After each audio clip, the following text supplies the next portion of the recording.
Welcome, everyone. Welcome to the first lecture of the year.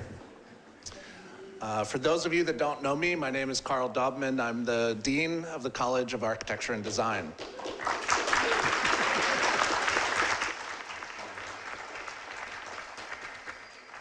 For those of you that I have not met yet, I would ask that you introduce yourself to me if you see me in the hallway or see me in the studio. I haven't had a chance to meet everyone yet, and I'm looking forward to that. So I think it's really fitting tonight that we start the first lecture of the year is to celebrate our alumni. Tonight is the lecture of the Distinguished Architecture Alumni Award. Many of the former members or winners were here. Maybe could I get them to stand up again? Now,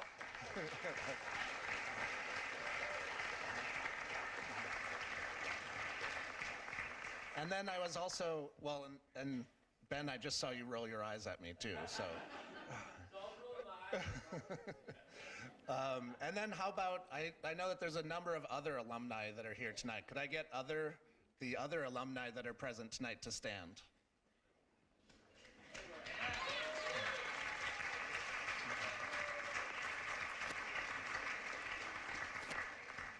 Thank you for joining us tonight. I think this is especially fitting because the College of Architecture and Design is a place that has very close relationships with its alumni. Whether this be through networks, collaborations, alumni hiring, recent graduates, whatever it may be. And then there's also a number of alumni that are also teaching as a way to stay connected to the college and as a way of giving back to the college. So I think it's wonderful to have this tonight as a way to celebrate the alumni. The alumni, or at least the Distinguished Alumni Group, especially is a very welcoming group. I think it was my first week on the job, I was invited to dinner at the Affleck House by the Distinguished Alumni. They're passionate and they're engaged. I didn't see Fred tonight, but Fred cooked dinner that night, and it was a great introduction to the college. The other thing that I'll say just before I introduce Samantha to then introduce Mark is just as a way to connect from the alumni to the Affleck House. I think it's actually Mark, in talking with Mark recently, that Mark was living in the Affleck House, in the Frank Lloyd Wright Affleck House. And I think we actually have Mark to thank for the fact that the Affleck House has been donated, or was donated many years ago, to Lawrence Tech. And so it's, again, those connections from alumni that make this place such an interesting and exciting place to be part of. So thank you for that, Mark. So Samantha Shashulski is she's a 2013 graduate from LTU, and she's the 2016-2017 chair of the college's alumni cabinet. And so Sam is going to introduce Mark tonight.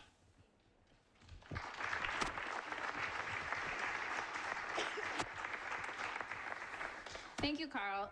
As Carl just mentioned, I'm this year's chair of the College of Architecture and Design Alumni Cabinet. Our cabinet is made up of 9 alumni volunteers who each serve a 3-year term on the cabinet. And it's our goal as a cabinet to provide initiatives which support the ongoing development and success of our alumni so that they may continue to gain value and support from Lawrence Tech after their graduation. The Distinguished Alumni Award is one of our 2 annual award initiatives that each year that we believe support these goals. It is awarded based on 3 recipient criteria, which include local, national, and international professional accomplishments, support of the College of Architecture and Design, charitable, volunteer, and community service. It is both my own and the Cabinet's honor to recognize Mark as the award recipient this year. I've had the pleasure of knowing Mark for a little over 4 years now. We actually first met when I was a student here at LTU, and he was a juror on one of my critiques for Philip Plowright's class. And I remember one of his critiques on my presentation was that the saturation of color I used in my renderings made it seem like my design was Southern American influence. But really, it was just a really bad Photoshop job.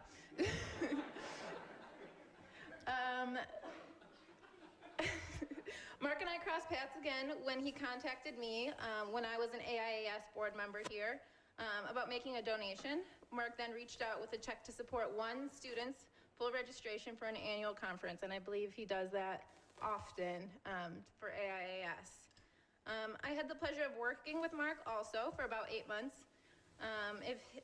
8 months of his 20-plus years career at Soroki Architecture. In those short 8 months, I learned a tremendous amount from him. Mark was a big advocate for myself and other aspiring architects' professional development in the workplace.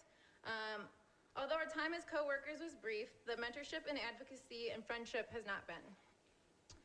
Anyone who knows Mark knows that the support and mentorship I'm speaking about is widespread among emerging professionals in the field.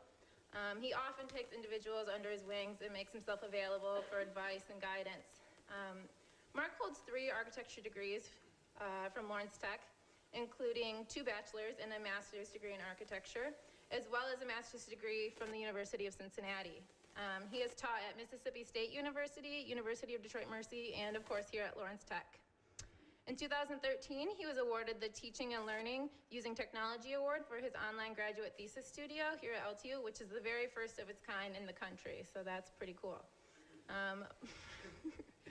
Mark currently serves as the Director of Design at Hamilton Anderson Associates in Detroit and has since 2014, where he's currently working on some of the most notable projects in Detroit, including the new Red Wing Stadium or District Detroit, Orleans Landing neighborhood development, and the Brush Park neighborhood development.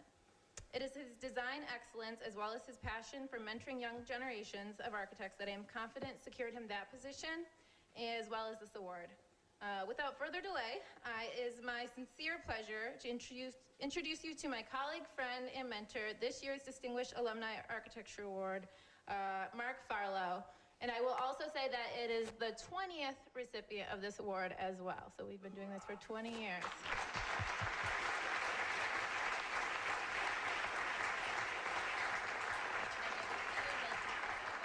Thank you very much.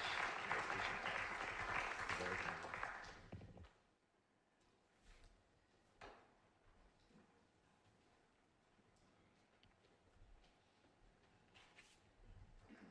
Can you all hear me okay?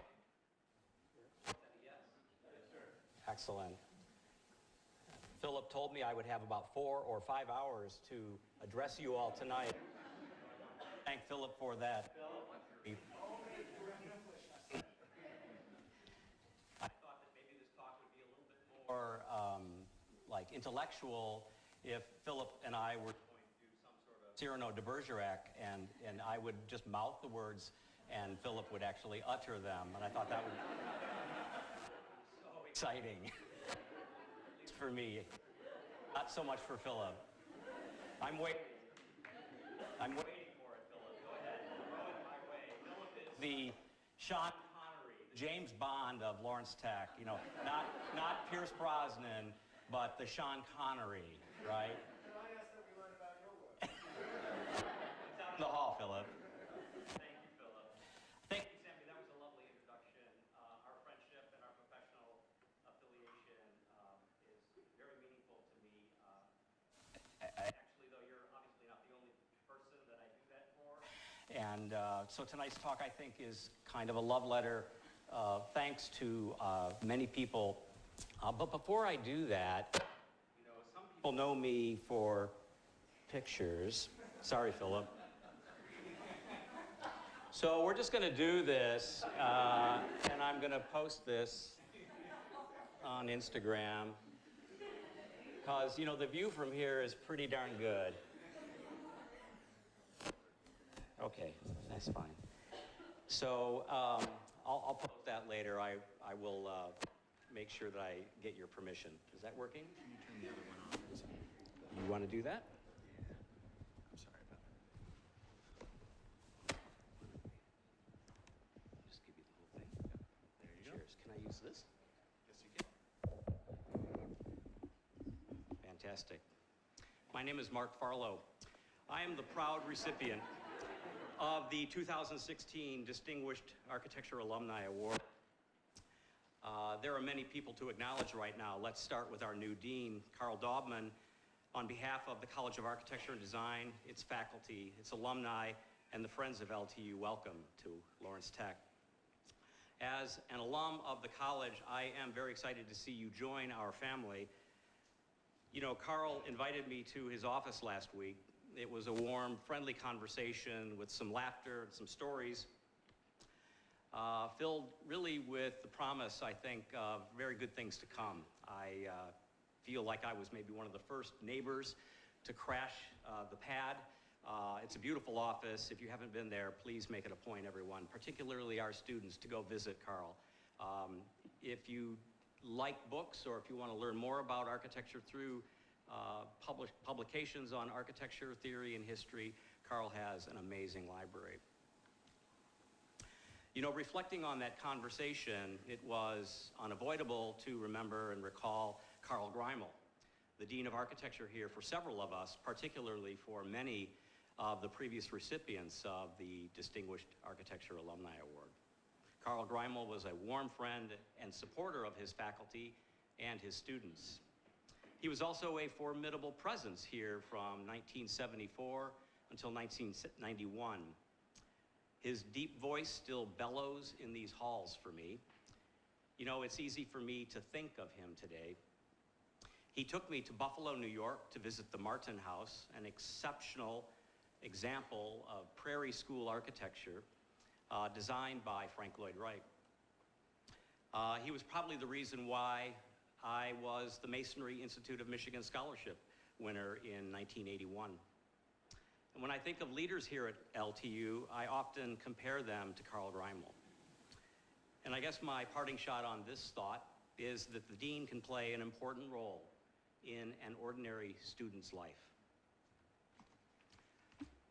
Speaking of important leaders here at LTU, I think we should acknowledge and recognize Dr. Moodgill and Dr. Vaz, the president and the provost of Lawrence Tech. I thank them for their support of the college, their indefatigable time and energy to give back to our college and to the people in it.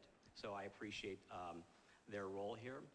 And to all of the full-time faculty of the College of Architecture and Design, I'd like to say thank you. The quality of our students is due, in large part, to you. As someone who launched their career here with some phenomenal teachers, the core faculty here are today quite extraordinary. So keep up the good work. And to all the adjunct faculty, many of whom make significant contributions, not only in the lives of our students, but in the professional community of architecture as well. Thank you. As Sammy told you, I am on the roster of the adjunct faculty, and I view that role as a civic practice. To the previous recipients of the Distinguished Alumni Award, thanks for making me a member of this elite group. This would not be possible without the relentless, pit bull persistence of Ben Tizio. Is that fair, Ben? Fair. So thank you for nagging me for 5 years to do this. And I actually look forward to working with you all. I'd also like to thank two former colleagues, Glenn Leroy and Amy Dynas. They served as the dean and the interim dean during the last maybe 11 years. I want to thank them right now for their service and their friendship. While they have moved on, they both served the college in extraordinary ways, and both have been very, very good to me. To the Alumni Cabinet, of which Sammy is the chair, thank you for your support. Thank you for accepting the recommendation from the previous recipients of this award. The Cabinet, in the case that you're not clear, is an energetic group of volunteer leaders who collaborate and make the effort to connect LTU to all of the alumni of the college. The Cabinet works hard, along with our alumni, to strengthen our reputation by communicating our values to others. The Cabinet works hard, along with our alumni, to basically make the best people that are representatives of our university. And in fact, I believe that the alumni are the best recruits because they are the best proof that Lawrence Tech launches successful careers. The alumni are, to our current students here tonight, role models and inspiration. So I would say then that an institution's greatness actually comes from its people.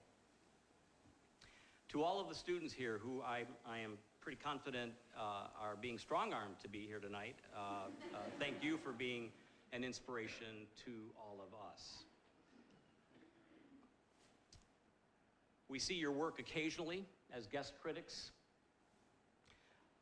We see maybe your work in reviews, and perhaps in my particular case, we see your work as your faculty. And in my own case, for instance, you all are the reason why we teach. That we are here, you know, in the classroom, you know, I think there's this misnomer, right, that we have something to give you, that you're kind of incomplete as a student. And I feel like that's actually not the case, that we are not here to get in the way of any other process. Rather, we are here to give you what you need to succeed. And actually, every semester, I learn something from each of you. And I think this is why, in my own case, I find teaching so exciting. To the alumni that I've worked with,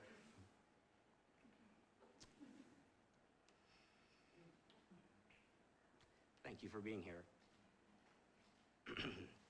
The bond between professional colleagues can be very strong.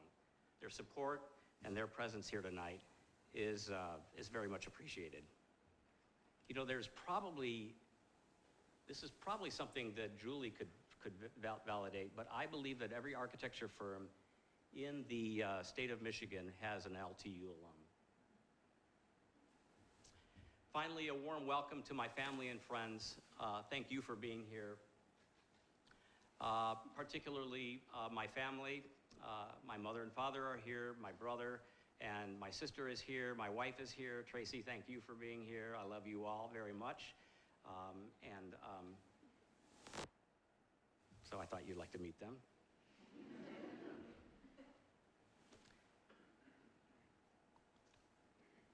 You know, over 40 years ago, I sat in this auditorium, a first-year architecture student, here at LTU. Back then, you know, we called it LIT. And essentially, I was petrified. I was mortified.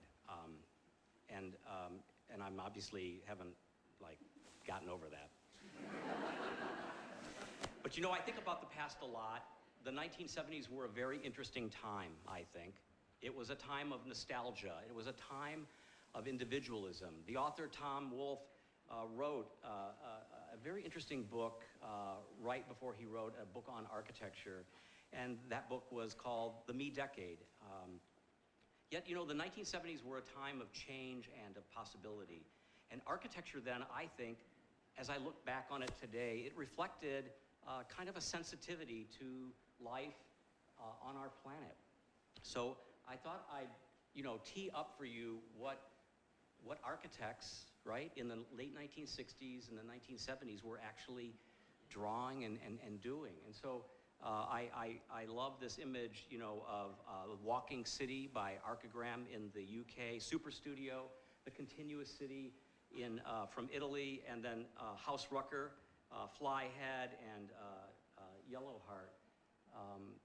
I love the idea that architects are creating portable environments, micro-environments, and environments of some isolation. And for many people, the work of these architects exemplified those themes practicing out and playing out in Europe. In the United States, though, architecture reflected a debate between the idea of, and remember, this is like 1970, 1975, the idea of continuing modernist architecture as an extension of what had always been, and to what role history or place and meaning could actually play in architecture.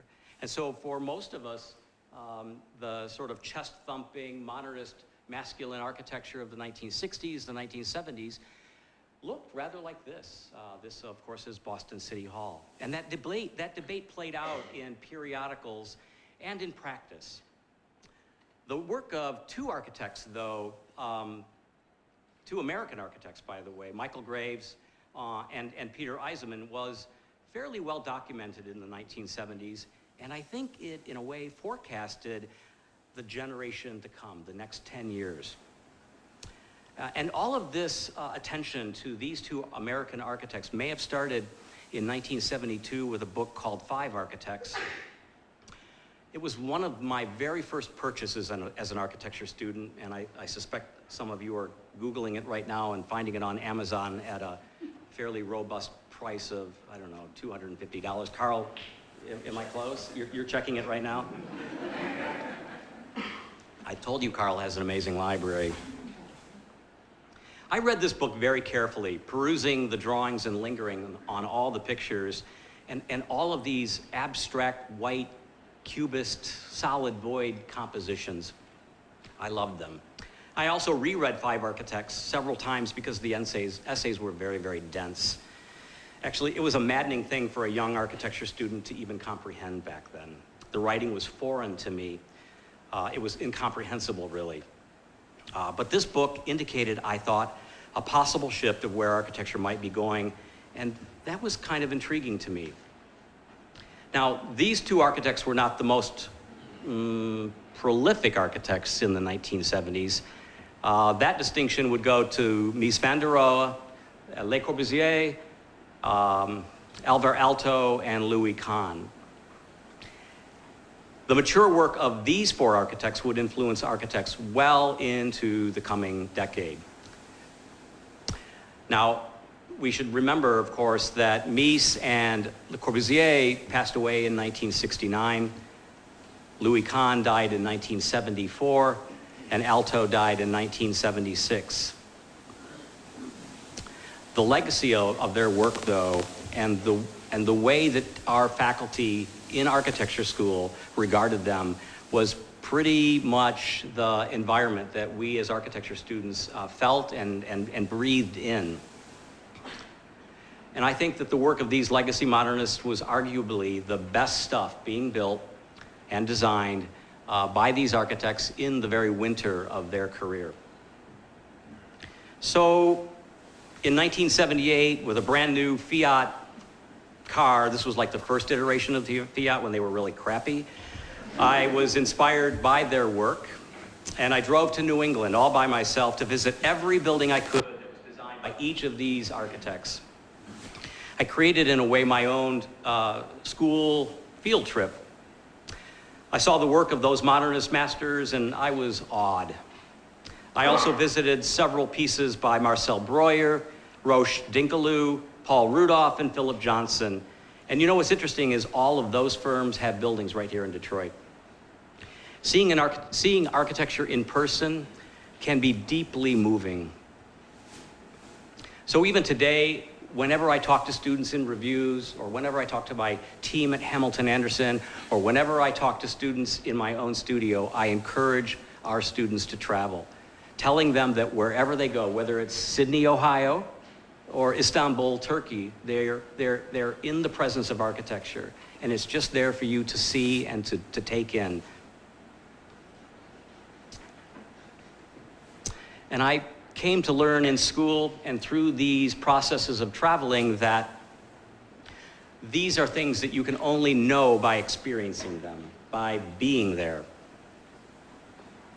If you wanted insight into what architecture was about back in the 1970s, the work of Graves and Eisenman, on the other hand, was pretty pervasive.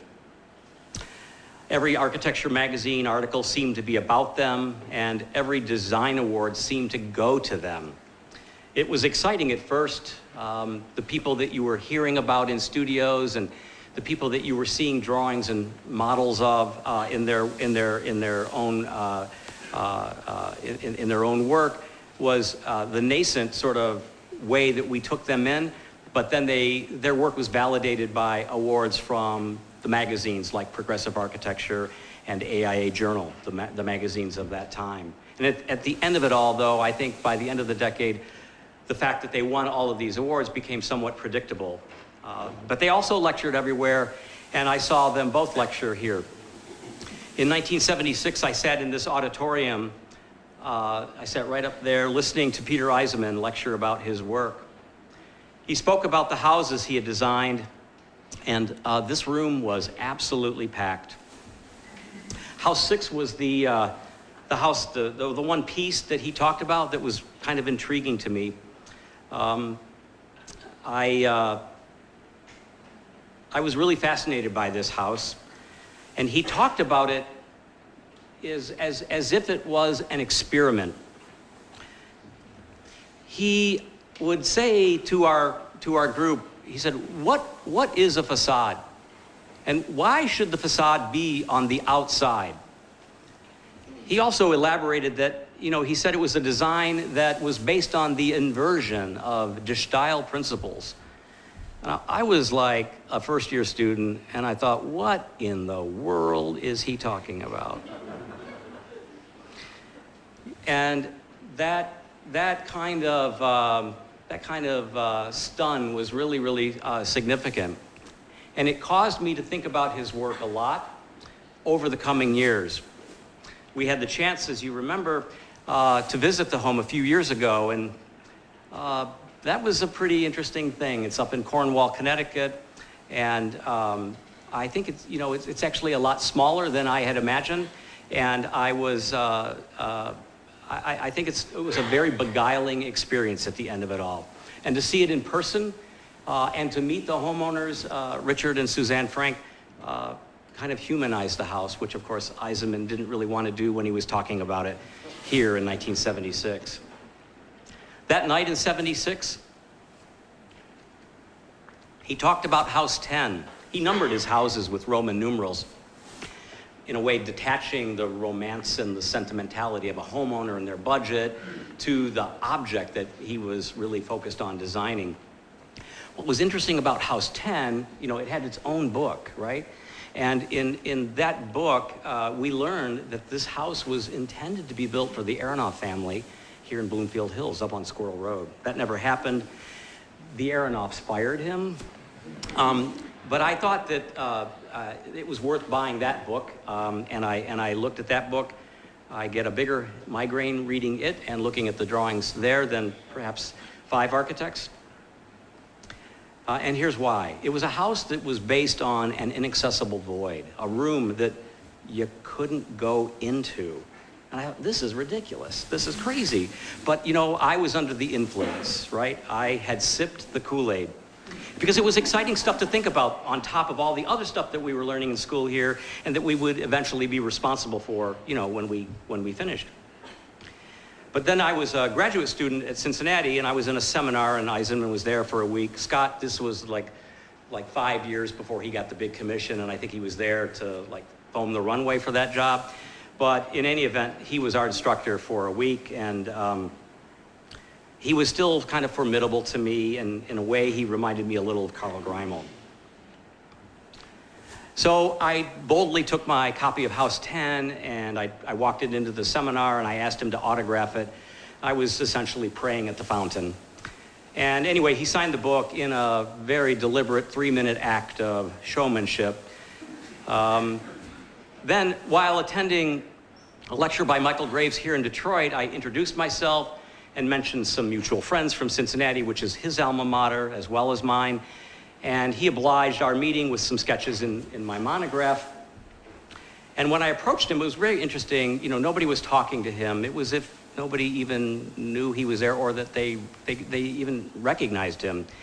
But I taken all 5 monographs in my messenger bag, and I had a big crease in my shoulder, and I kept producing the monographs one after the other.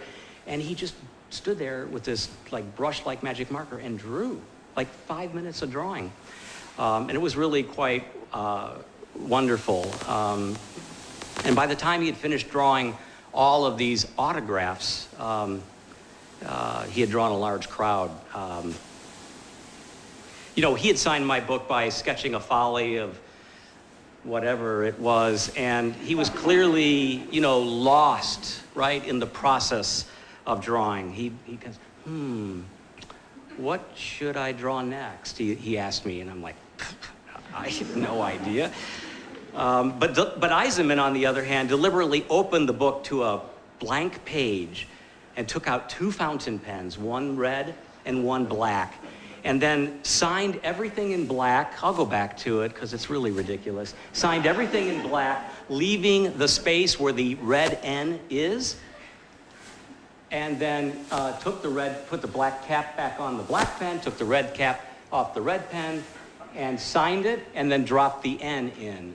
It took like 3.5, 4 minutes. I thought, the price we pay for praying at the fountain.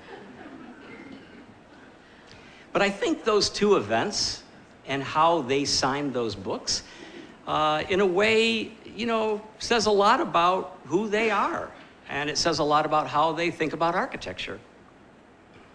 I think it really succinctly describes who they are as individuals. But I also think that what's important about both of them is that they practiced and they taught. So did many of the emerging voices of architecture back then, including Robert Stern, Aldo Rossi, John Haydock, and Tom Main. And the idea of teachers practicing and practitioners teaching became, honestly, a very big influence on me. My first LTU professors were Harold Linton and Thomas Hans. Victor, do you remember them? Of course. Thomas was an architect who had his own office and taught as an adjunct. Harold was a full-time professor and an artist whose paintings were influenced by the color theories of Joseph Albers, and they were quite beautiful. As my faculty, they taught me the value of seeing art and of seeing architecture. They took us on field trips, and they talked about what we were looking at. They both taught their students to see by experiencing things. Harold, in his quiet whisper of a voice, yet brimming with passionate energy, described the paintings of Saul LeWitt at the Detroit Institute of Arts. Harold had the ability to transfix his audience with stories of the painters, their lives, and their history, and their own work. Later, I would meet Robert Benson, and I would have that same experience. And like Robert Benson, Professor Linton would help his students see a painting not simply as a series of marks on a canvas, but as part of a larger conversation about art and its place and its role in our own lives. It was really stunning to be in his studio. Thomas Hans, an architect, would lecture, drawing on the blackboard, trying to, describe the Fibonacci series, chalk in his hand, chalk all over the place, but drawing on something we call the blackboard. Today, when we draw, it's on a whiteboard. I love the symmetry of that, but the idea of engaging students with something in your hand and writing it out and explaining it that way, I think is a very, very effective way. Thomas would also walk us through all the local buildings designed by the Saarinen, both father and son, and of course by Yamasaki. He would point to a detail or talk about space and wave his arms, and all of those gestures would, in a way, fill the entire atrium. One day, he brought in a phonograph. I don't know if that's going to translate. He brought in a record player, plugged it in, and he put on a record, and it was Beethoven's Fifth Symphony. He brought it right into our design studio, and our design studios were underneath in your realm, Carl. Those were our office. Your office was our studio, quite honestly, which is why I was all freaked out about visiting you last week. And he played the Fifth Symphony on that phonograph in our studio, encouraging us to see the structure of this magnificent musical composition. Once, when I was teaching at Mississippi State, we played the music of Mozart and Brian Eno in my own architecture studio. My hope, I guess, was to connect with my students the way my LTU professors had connected with me. I mentioned Robert Benson a moment ago. He was a prominent influence on my own education. He was engaging, knowledgeable, dashing, stylish. We were all required to take his history classes, so meeting him was really inevitable. But I loved that material. I loved his classes. I loved his lectures. Later, I had enrolled as like a junior and senior, I enrolled in his seminars on architectural philosophy, architectural criticism, 20th century architecture, on and on and on. I have all these notebooks filled with notes from his classes. My first experience with Robert Benson, however, was as a sophomore. As a second-year student, I had not met the prerequisites for this seminar, and the dean, as I recall, was not going to budge in order to admit me into the class. I went to Carl's office, which was right through this door at the time, and I pleaded my case to Carl, but to no avail. Unimpressed with his answer, I probably whined a little bit. And so the dean, in what must have been a moment of administrative weakness, said, why don't you just call the president and ask him if he'll admit you? So I did. I called President Marburger at his home. He answered the phone.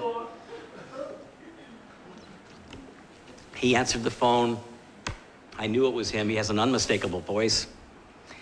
And watching the dean's jaw drop that day was priceless. It was then that I realized that the reason for the university, the reason for teaching, was because of students. That we're all here for you. Attending Robert's seminar that day, and that semester in 1977, changed my life. It's the story, really, of a student, of Lawrence Tech, of Affleck House, and it's actually one of my favorite stories. What happened is this: a second-year student in architecture from Lawrence Tech, working on a term paper for his elective class, met the owners of Affleck House one day. Then he brought his class and his professor to see the house on a Saturday morning. He eventually completed his term paper. He has no recollection of what it was about or what he wrote. And then he would later become friends with the owner. With the owners, actually, Mary and with Gregor. Later that summer, the owners asked him to move in and serve as the home's caretaker. And they would pay him $3 a day, and he would live there for a year. And that student was me. Later that summer, I suggested to Mary and to Gregor that they maybe consider gifting the house to Lawrence Tech, and by January of 1978, the property's title was transferred to Lawrence Tech, and the rest is history. It really just goes to show you that ordinary people can do extraordinary things. And I think it also goes to show you that the schoolwork that you do as a student can have an impact in the community in which you live, that students can actually be that impact.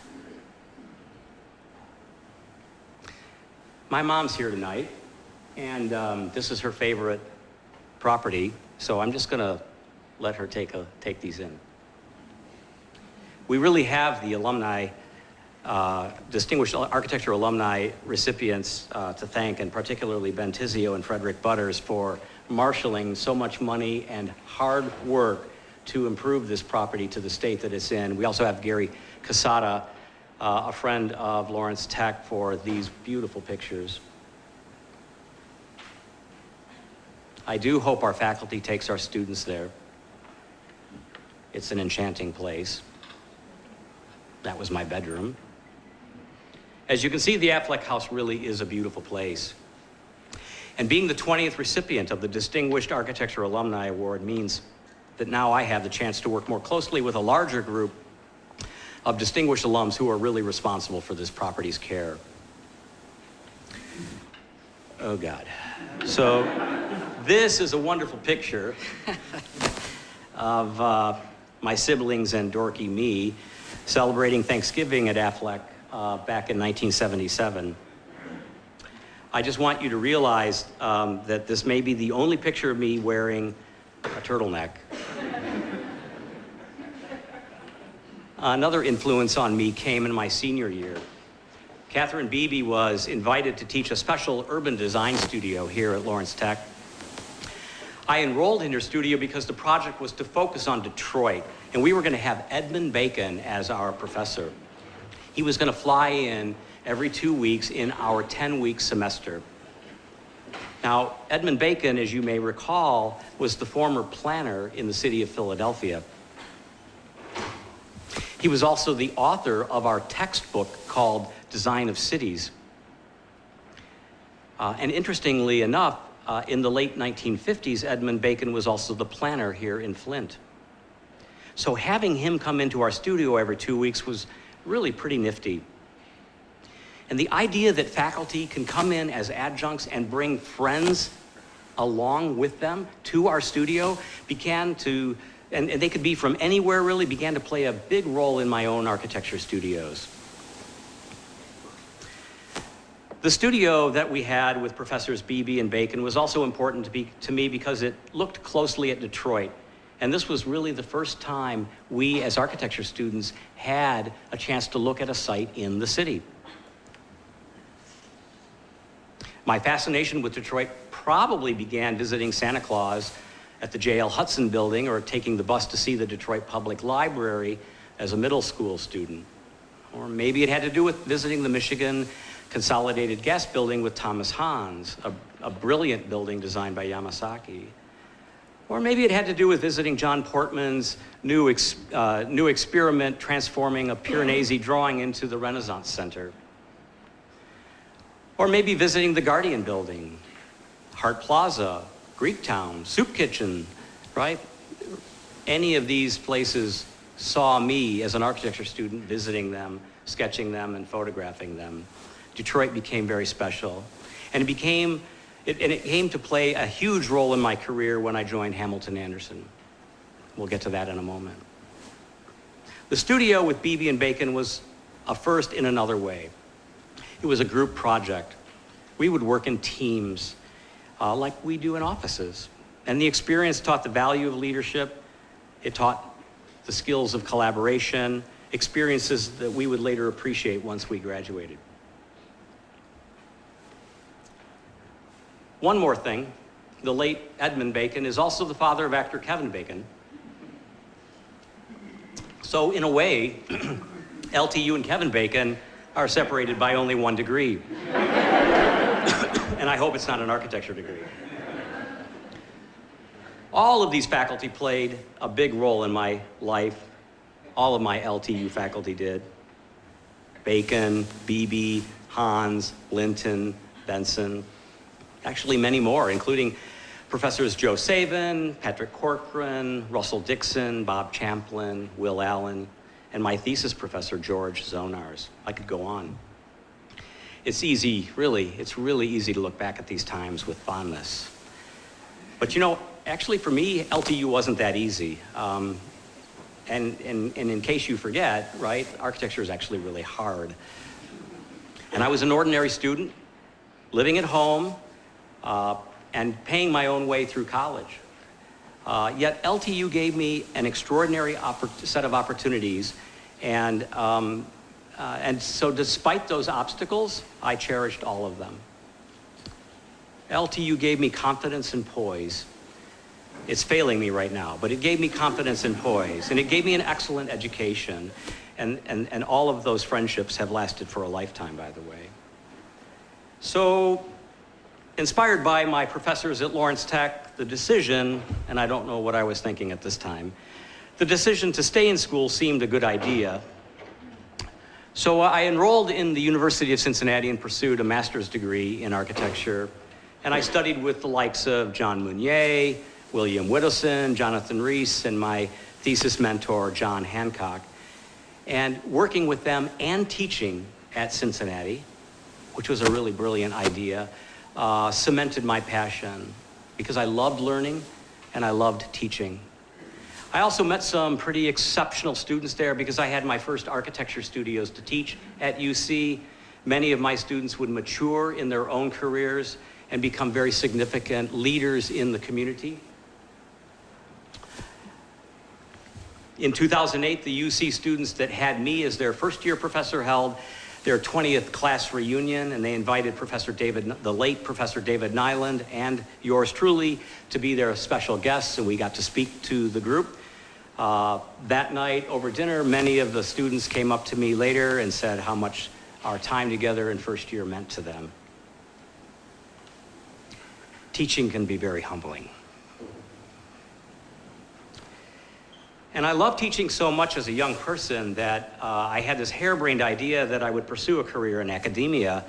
So at 27, I accepted an offer to teach at Mississippi State University's School of Architecture. And I really loved the students there, the projects we worked on together, and Southern culture in general. It was an ideal place to learn to teach. When we weren't traveling with our students to Europe, we taught. And we weren't teaching, we traveled. And when we traveled, we sketched, and then we lectured about those magical places and the buildings in those places. And with colleagues like Sam Mockbee, Michael Fazio, Gary Schaefer, James Barker, and Chris Risher, it was really a dream job. And naturally, many of my former students from Mississippi State have made important career moves in their own right, and they often serve in my own studio reviews.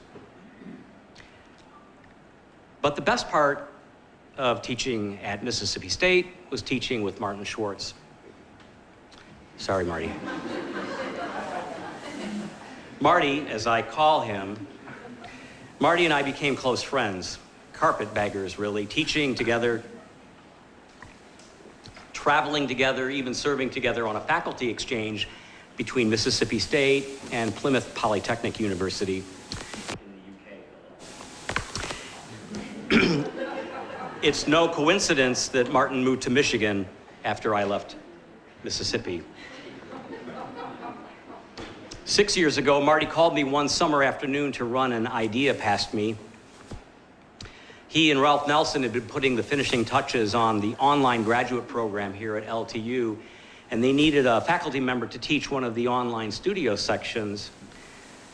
And I was like, what?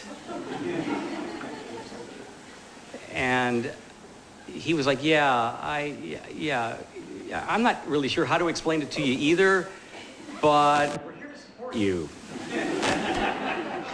And so not sure really what we were getting into together, I jumped in and launched what Glenn Leroy says is the country's first online architecture graduate studio. 3 years later, Ralph Nelson and Martin Schwartz nominated me for the Teaching and Learning Using Technology Award, and the president and the provost presented that award to me in a lovely ceremony with a big, huge, sweet sheet cake. That day, the provost said that I was the very first adjunct faculty member here at the university to earn that recognition. I've been teaching at LTU since 1995. Initially, I taught a comprehensive design studio, and then I taught occasionally like history and theory seminars. Dozens of professors since the 1990s have invited me to serve on literally dozens of juries here at LTU, down the road at UDM, and at the University of Michigan. It was in one of these reviews that Martin had that I met Peter Osler, and we hit it off famously. Then Peter had me in his own reviews, in his own studio when he was teaching at Michigan. And then he had the brilliant idea to bring in his wife, also an architect, Betsy Williams. And then Betsy called me in for reviews to join her in her studios. So Carl, I'm really putting the press on right now. Betsy is an amazing presence in the studio. And I really drew so much from her and the way she teaches. And I made who she was and how she treated students and how she got the most out of them from Betsy. She kind of ratcheted up my game. Now, naturally, a year and a half ago, I had the good sense to bring Betsy into my undergraduate studio here at Lawrence Tech. And she lectured about some work that she was doing that had just been published in Architectural Record. I'm sorry, that was about 2005, but then last summer when Peter and I were exchanging emails, because that's how, we communicate today, he and I were talking, and I said, dude, what the heck is Betsy doing now? And is she available to join us at Hamilton Anderson, I asked. And today, she's actually one of our senior architects working on projects that I'm going to show you in a moment. And she is an amazing team member at Hamilton Anderson. And I'd like to say that architecture is so much about connection and coincidence. As I said, I teach in our graduate program. I've worked with over 160 students in the last 6 or so years, 7 years, most of whom I've been interfaced with in an online format, which means that I don't, see them. I see them in their rooms, in their dorm, or in their apartment. But I've actually met all but 10 of them in person.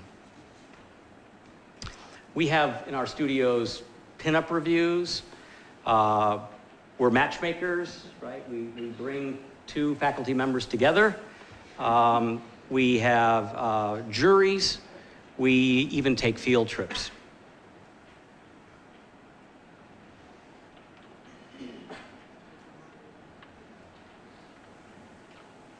Samantha, there you are.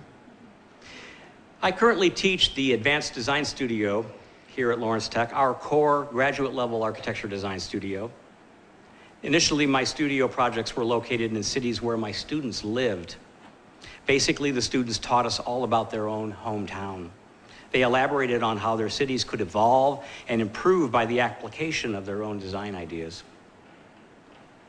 It's an exciting studio to teach, really, especially in the online format, because I met students from all over the world.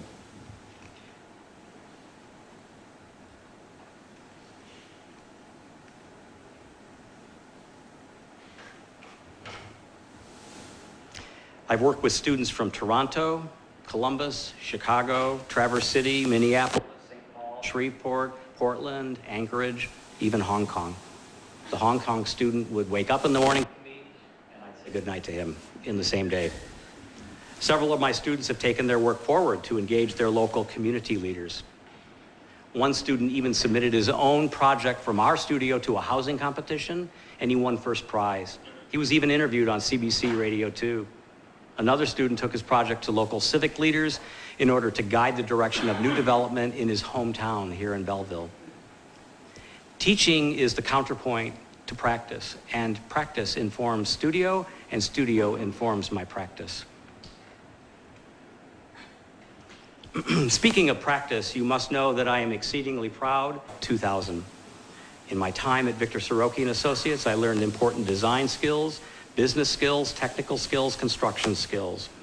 It was a place to design a wide variety of work, from architecture to interiors, from hospitality to high-end residential. I developed deep friendships with the team members there, many of whom I can see here tonight.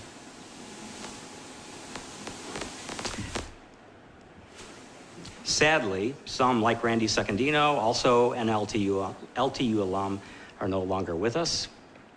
Others, like me, have moved on, but we all hold a very special place in our heart for the work there, the team that put that beautiful work together, and for Victor, who is also here tonight. Thank you, Victor. There you are. Thank you, Victor. Then 2.5 years ago, something extraordinary happened. Kent Anderson and Rainey Hamilton called to invite me to meet their team, explaining that their desire to focus more on the city of Detroit with new leadership intact that might be able to grow a high-functioning team of creatives could be met if I joined them. Does that sound about right, Rainey? Okay. After weighing those opportunities, I made a careful decision to move to Hamilton Anderson, an important marquee firm committed to improving Detroit one building, one block, and one neighborhood at a time. Many of the projects in our office are delicate improvements to existing buildings, carefully transforming them to be relevant and appropriate for today's marketplace. Other projects are pretty hefty. Samantha talked a little bit about them. For instance, we're the architects for Orleans Landing on the riverfront, which is under construction. We just completed the renovation of the Strathmore Hotel on Alexandrine in Midtown. We're also working with HOK on the Little Caesars Arena, and we're the design architects for 2 significant buildings framing that arena, both on Henry and also on Woodward. This month, we release our construction document sets for 3 separate buildings in the Corktown neighborhood next to Old Tiger Stadium. Whether large or small, the work in our 70-person firm is impressive, and it's important because it's contributing to Detroit's resurgence, and I'm delighted to serve as their design director. All told, Hamilton Anderson employs 14 alums from Lawrence Tech, and I was instrumental, if not directly involved in the bringing in and the hiring of 8 of these excellent design professionals, and another one starts Monday. Could I ask the handful of people from Hamilton Anderson that are here tonight to please stand and be recognized? Rainey, Don, alums too, Lori. Let's give them a round. Thank you.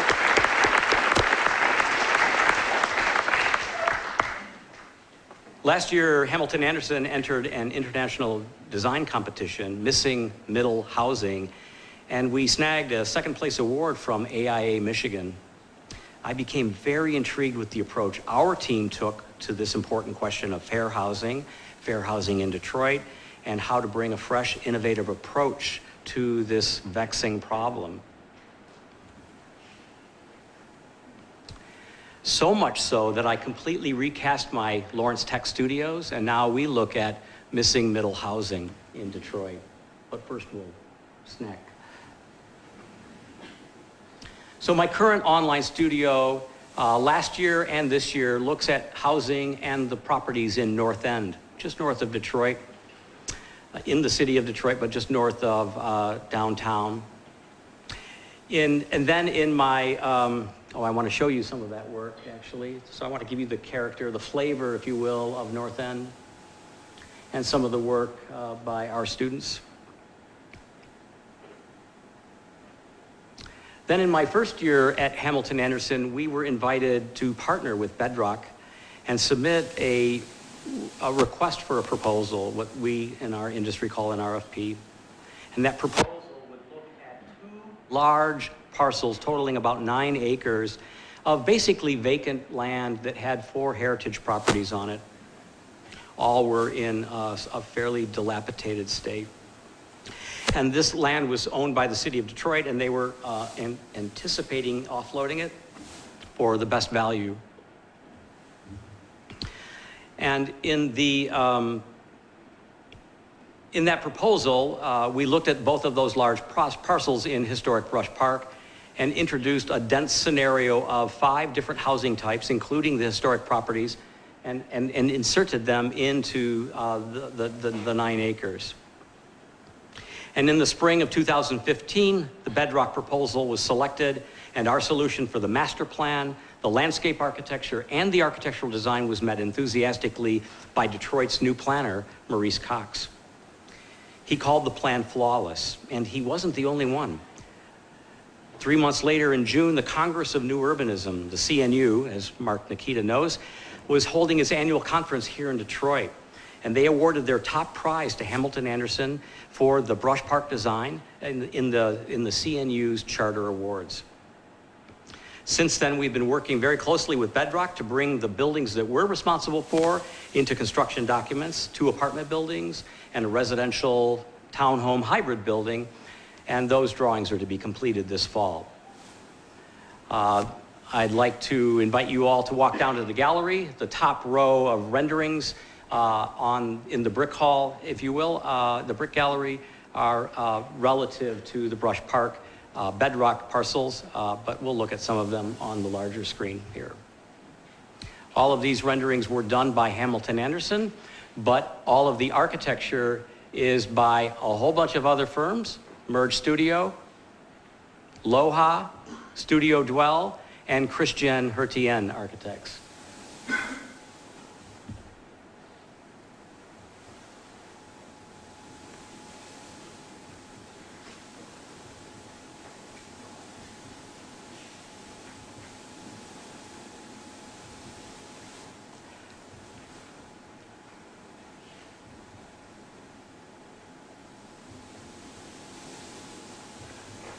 want to mention Brian Hertini, Brian Hertien. Brian is an alum of Hamilton Anderson, and he's also an alum of Lawrence Tech. And we were close friends in undergraduate school, and I really, relish the idea that we get to work together. That's my wife, Tracy. This year at Hamilton Anderson, we're working with a New York City developer who actually comes from Detroit. And working with him, we've created another infill mixed-use housing development, actually just south of the Bedrock development.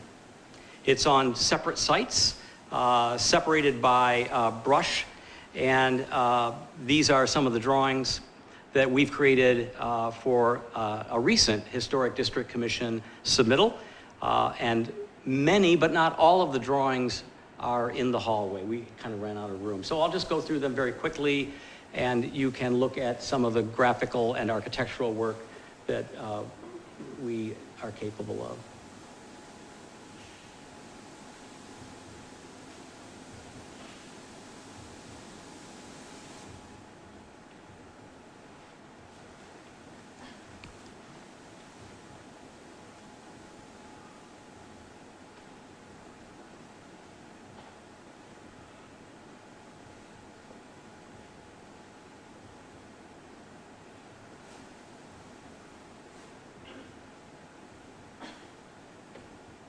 It's a series of townhomes, carriage houses, alleys, apartment buildings, and a big apartment building. The history of Brush Park is best told by historians and probably not by me. Suffice it to say that Brush Park is Detroit's most important historic neighborhood, situated, as you know, just north of the stadiums and of the home of many, and it was the home of many of Detroit's most luxurious urban mansions. Today, Brush Park looks a shadow of its former self. Often, it's a parking lot for sporting events, but the Brush Park we know today will be changing into an extraordinary neighborhood of contemporary architecture in an appropriately dense and walkable neighborhood adjacent to the newly minted M1 rail. In 2017, Brush Park will be an authentic, transit-oriented development. Hamilton Anderson's role and commitment to Brush Park is almost legendary, and this is why we are so excited to be part of the team executing the vision for its future. This is also why I wanted to share these two projects with you tonight. Maybe the best stories end in thanks. My story started tonight that way, and I think I should end it this way. I'd like to thank Hamilton Anderson, the Hamilton Anderson team for these exciting opportunities. The timing to join you in April of 2014 coincided with an explosion of development activity, and the HAA team seems front and center to almost all of it. I've learned from you that we need to do something every day to remind our city why we're here. Thank you, Rainey. Finally, it's a privilege to give back to the institution that formed us, that trained us. It was a bold move to select me to serve on the faculty at the University of Cincinnati, at the Mississippi State University, at the University of Detroit Mercy, at Plymouth Polytechnic, and then here at my alma mater. But I'm really glad that each school made me as their choice. It was probably a bold move to select me to be the Distinguished Architecture Alumni Award winner this year, but I'm grateful for that choice. I'm pleased that these teaching opportunities and all my career opportunities came my way because I embraced each one with deep appreciation and a lot of hard work. Accepting the 2016 Distinguished Architecture Alumni Award is not just an event, it's not just a lecture, it's really a commitment to begin more new work. I'm sorry to tell you that, Tracy, but that's the case.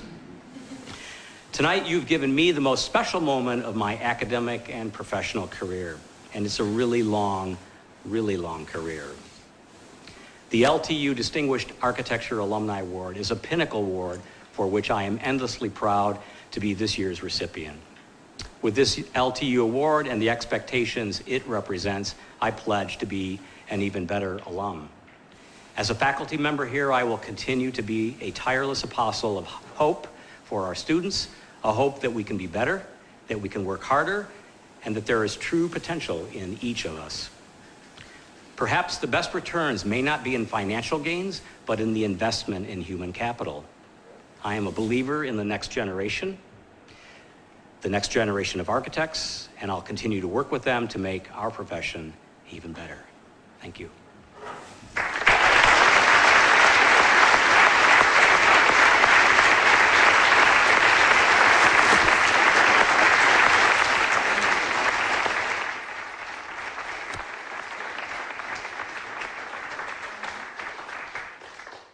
Thank you so much, Mark. The thought of you calling the president and the thought of you showing up at the house of the Afflecks. Once we let you in, you don't leave, right? Mark's work is hanging in the gallery. I'd invite everyone to go see that. We also have a sign-up sheet for continuing education as we leave, and I'd just like to give Mark another round of applause. This was so inspiring.